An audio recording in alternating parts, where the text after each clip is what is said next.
Buenas tardes a todos, bienvenidos a esta segunda conferencia en el marco de las celebraciones de Día de los Muertos. Estamos aquí nuevamente con el doctor Alfonso Garduño, quien el día de hoy nos hablará sobre un tema muy interesante y muy relevante, sobre todo en el contexto de las relaciones México-Japón. Y es que él nos hablará de la analogía cultural de las tradiciones rituales dedicadas a la muerte, tanto en México con el Día de Muertos como en Japón con el Obon. Gracias, doctor. Adelante.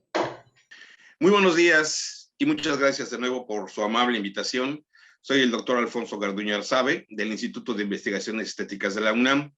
y el día de hoy daré un panorama esquemático de la analogía de las tradiciones rituales dedicadas a la muerte en México y Japón. El ser humano ha tenido gran fascinación a lo largo de los siglos por lo que implica el enigma y el misterio de la transición de la vida a la muerte, desde épocas tan antiguas que se remontan incluso desde hace 20,000 años, según los datos arqueológicos e históricos que conocemos. Sin embargo, fueron las sociedades más avanzadas las que dieron paso a un pensamiento creativo hacia la disertación de un mundo sobrenatural y fuera del contexto físico y material. Un ejemplo de ello lo apreciamos entre las antiguas culturas de México y Japón, que crearon toda una serie de concepciones ordenadas y organizadas de una estructura ideológica en torno a la muerte, integrando una cosmogonía y una cosmovisión. Entiéndase, la primera como la manera de comprender el origen y la evolución del universo, mientras que la segunda sería la manera de ver e interpretar al mundo. Estas complejas interpretaciones se desarrollaron con el fin de explicar el proceso de la vida y el principio de una existencia aún después de la permanencia física. Por supuesto, todo ello cargado de mitos y leyendas que conformaron la presencia de los dioses y la creación de distintos seres fantásticos que se conjugaron con aspectos provenientes de la naturaleza y que fueron floreciendo a partir del pensamiento humano respecto a la existencia mundana. Aunado a estos, se encontraba la presencia de la muerte en la vida cotidiana, que de manera simbólica se combinó y relacionó con elementos como el frío, la noche, la tierra y, por supuesto, con aquellos seres que compartían una afiliación con el inframundo, refiriéndome, por ejemplo, a los animales de costumbres nocturnas o que representaban el viaje del espíritu entre los diferentes planos de existencia. En Mesoamérica, el cosmos se dividió y fue repartido en regiones y áreas específicas por las que el espíritu del difunto, una vez que había partido hacia el mundo invisible, tenía como destino arribar. Ya se llamase Liobá, Xibalbá o Mitlán. Fueron sitios concebidos como lugares donde los muertos debían llegar al dejar la vida en la tierra. El último de estos, el Mitlán, según la concepción azteca o mexica, pueblo originario del centro de México, tenía 9 niveles desde la superficie hasta las entrañas de la tierra y que los muertos demoraban 4 años de camino hasta alcanzar su arribo final y por ende su descanso eterno. En este sitio habitaban Mictlantecutli, señor de los muertos, y Mictecacihuatl, señora de los muertos, que a su vez eran los dioses de la muerte. Aquellos que habitaban esta región del inframundo eran los que trascendían debido a una muerte común, es decir, por vejez, enfermedad o accidentes cotidianos. En primer plano, se encontraba el punto más próximo a la tierra de los vivos y la morada de los muertos, que se denominaba Escuintlan, el lugar de los perros, donde según la tradición, un xoloescuincle o perro atravesaba al muerto por un río caudaloso llamado Apanahuayo, llevándolo hasta una orilla donde iniciaba su larga travesía hacia las profundidades de la tierra. Otro sitio donde iban las almas de los descarnados era el Omeyocan, exclusivo para los guerreros que morían en combate, y su sitio se encontraba del nivel terrestre o Tlaltípac hacia los cielos y contaba con 13 niveles. Hemos de considerar simbólicamente que dicho número 9, en el caso del Mitlán, estaba relacionado a su vez con la gestación humana o con las 9 fases lunares. Esto quiere decir, en términos concretos, que cuando morimos iniciamos el viaje de regreso a la fuente del origen y de la misma concepción hacia el vientre materno, en este caso, la madre tierra. Por su lado, en la ideología tradicional y antigua de Japón, de forma paralela, se encontraba el Sansun no Kawa, o río de 3 cruces, que es una creencia budista que, según esta concepción, era el camino hacia el más allá y que los muertos debían cruzar este río, por lo que los funerales japoneses incluyen la colocación de 6 monedas en el ataúd del difunto para pagar el viaje. Tradicionalmente se dice que la gente cruza el río en el 7º día después de la muerte. Es importante mencionar que en Japón, por su lado, no existe un rumbo del universo dedicado al inframundo.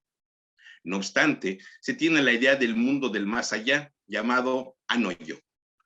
y que al parecer, por los datos que se poseen, es un plano más que un sitio en específico. Además, tampoco se tiene una concepción de un sitio donde moren las deidades relacionadas con la muerte. Por su lado, se concibe la idea de una gran cantidad de espíritus, dioses y demonios relacionados de alguna forma con una concepción del más allá, donde se encuentran seres espectrales, como es el caso del Shinigami, que al parecer es el encargado de llevarse las almas de los difuntos. Mientras que en Mesoamérica, además de los dioses de la muerte, existe, al igual que en Japón, varios seres íntimamente relacionados con el mundo espectral, como las Iguateteo, que en Japón son llamadas Ubume, las cuales eran mujeres que morían en el momento del parto y que por esta razón estaban conectadas con el mundo mítico de la morada de los difuntos. Hablando de las dos tradiciones en concreto, debemos de considerar que el Obon presenta 3 fuentes culturales y religiosas importantes. Por un lado, el budismo, que le impregna a la festividad una razón mítica que nos remonta a la leyenda de un discípulo de Buda llamado Mokuren. Al ver que su madre, muerta, sufría en el reino de los muertos hambrientos, le pidió a Buda que le diera cómo podía dejar de sufrir. Él le dio instrucciones de que le dejara ofrendas el día 15 del 7º mes. Al liberarla de este sitio de sufrimiento, los dos bailaron con entusiasmo y de esta danza de alegría nacería el Bon Odori, baile tradicional donde la gente común participa girando en torno a los músicos que entonan cánticos a golpe de tambor y otros instrumentos de percusión. Una segunda fuente proviene del Shinto, religión originaria de Japón, y de fuentes matices animistas, donde el difunto desciende hasta un lugar subterráneo, donde permanece hasta que a través de oraciones sucesivas logra salir de este sitio e integrarse al lugar de los ancestros. Y por último, el neoconfucianismo, que refuerza las otras dos. Es interesante resaltar que según las dos tradiciones, una celebrada el 31 de octubre al 2 de noviembre, el Día de los Muertos en México, y el Obon japonés, que acontece del 13 al 16 de agosto, las almas de los muertos tienen un punto de reunión donde las familias los esperan con ofrendas de comida y bebida para saciar el hambre y la sed del difunto después de un año de abstinencias en el más allá. De los alimentos ofrecidos que se depositan sobre mesas u otros soportes afines, son especialmente preparados y presentados para dicho propósito y se pueden apreciar diferentes elementos muy particulares y alusivos de cada cultura. Sin embargo, el principio es el mismo. Por solo mencionar algunos elementos afines entre los dos, encontramos los siguientes, tanto en México como en Japón: fruta, pan, guisos, dulces, bebidas que en ocasiones son alcohólicas como el sake, tequila o simplemente agua, y por supuesto las velas, incienso aromático y elementos religiosos. El siguiente aspecto que es compatible entre las dos tradiciones lo representa la visita a los cementerios, donde se acude en familia para brindarle mantenimiento a la tumba y ofrecerle oraciones, flores y en ocasiones comida y bebida al difunto, siendo un acto de clara convivencia y veneración de los vivos por sus ancestros. Otro aspecto es la danza o el baile ligado a estas tradiciones, que en cierta forma tienen tintes de ceremonial sin serlo plenamente. Y como habíamos mencionado anteriormente, del origen del bonodori, que es sinónimo de alegría y jolgorio. No obstante, en México la danza y la música es de manera casi ritual y se llevaba a cabo por grupos conectados con la tradición indígena, que posee un fuerte sabor de solemnidad y respeto. Sin embargo, actualmente en las grandes ciudades mexicanas se ha dejado hasta cierto grado lo solemne por lo carnavalesco, como veremos más adelante. Por un lado, en Japón, al igual que en México, se celebra esta festividad de diferentes formas según sea la región. Sin embargo, es interesante notar que siempre se busca guiar y conducir al espíritu a su sitio donde descansa, asegurándose de que no se quede en el mundo de los vivos. Una de estas festividades que destaca por su belleza y colorido es el llamado Toro Nagashi, que consiste en hacer flotar una serie de farolillos con una vela en su interior en un espacio con agua o simplemente en el mar. Mientras que en México no se busca la despedida, sino más bien el arribo del difunto que retorna voluntariamente al mundo de los vivos y a la casa de los familiares que ya los esperan dentro de sus hogares y que llegan en orden de edad. Primero, los niños que regresan desde el 31 de octubre por la madrugada hasta el 1 de noviembre, dando paso a los adultos que retornan al más allá el 2 de noviembre por la noche. Otro aspecto que debemos de tomar en cuenta dentro del rito ceremonial de la festividad es la presencia animista. Esto es que está vinculado con la naturaleza o ciertos animales y plantas icónicas. Un ejemplo de ello es el caso japonés, donde la familia confecciona a partir de legumbres como berenjena y pepino, una vaca o toro y un caballo respectivamente, de cuyas extremidades se realizan con palitos de madera. Es interesante recalcar que el caballo funge como transporte de ida del mundo de los muertos al de los vivos, siendo su capacidad el de llevarlos rápidamente a deleitarse de las ofrendas que les han preparado los vivos. Todo lo contrario sucede con la vaca o el toro, donde su lentitud al andar le permite al espíritu llevarlo de nuevo al otro lado, al lado de los muertos, nuevamente para que de manera sinuosa, como si de alguna forma no quisiera dejar los deleites y los aspectos físicos y mundanos. Por su lado, en México, según la tradición prehispánica, comentábamos al principio, animales como el perro, llamado en la lengua madre de México xoloescuincle, y otros como la lechuza y el jaguar, son seres relacionados con la noche, la muerte y el inframundo. Dentro de este aspecto, podríamos incluir la presencia de la flor de cempasúchitl, flor de un amarillo intenso y un olor penetrante y fuerte, que sin duda es uno de los elementos más representativos del Día de Muertos en todo el país y que está conectada con el inframundo y los dioses desde tiempos inmemoriales, aunque al parecer más bien está ligada a cuestiones solares. Esta creencia precolombina sin duda nos conecta con un pasado muy lejano, incluso probablemente desde antes del surgimiento de las altas culturas mesoamericanas, y que ya nos da a entender la liga inseparable del hombre con su entorno.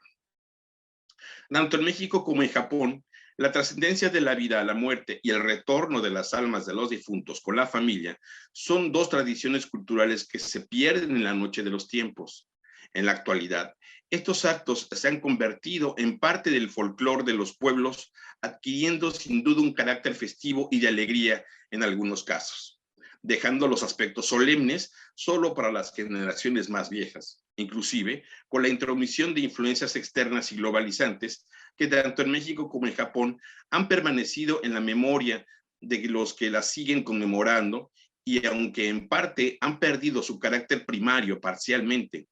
en nuestros pueblos siempre hay un momento, un instante para recordar a aquellos que nos han antecedido en el camino eterno pero irremediable de la muerte.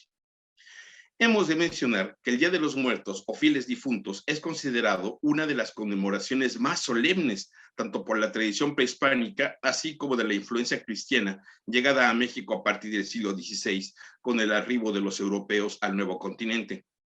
No obstante, en algunas partes del país, principalmente en las grandes ciudades, actualmente este esquema se ha diversificado y enriquecido con festividades foráneas que sin duda han matizado mucho el pensamiento de los jóvenes, convirtiendo esta celebración en una clara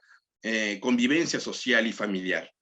Sin embargo, todavía en algunos sitios de nuestro país se da paso a un jolgorio cargado de música tradicional que es llevado a los cementerios por los familiares de los difuntos.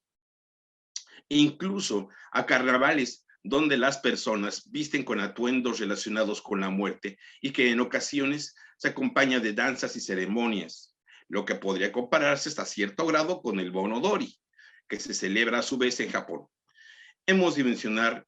que, lejos de las diferencias culturales o históricas de México y Japón, nuestras tradiciones respecto al mundo invisible, a la concepción que rodea la muerte y su tradición y folclore, son sin duda compatiblemente semejantes de forma mutua, pues sin duda la existencia del mundo material y su trascendencia hacia el mundo espiritual tomaron una misma inquietud, una misma vertiente, y tal vez un entendimiento compartido espiritualmente respecto a lo que seguía después de nuestra vida material. Muchas gracias.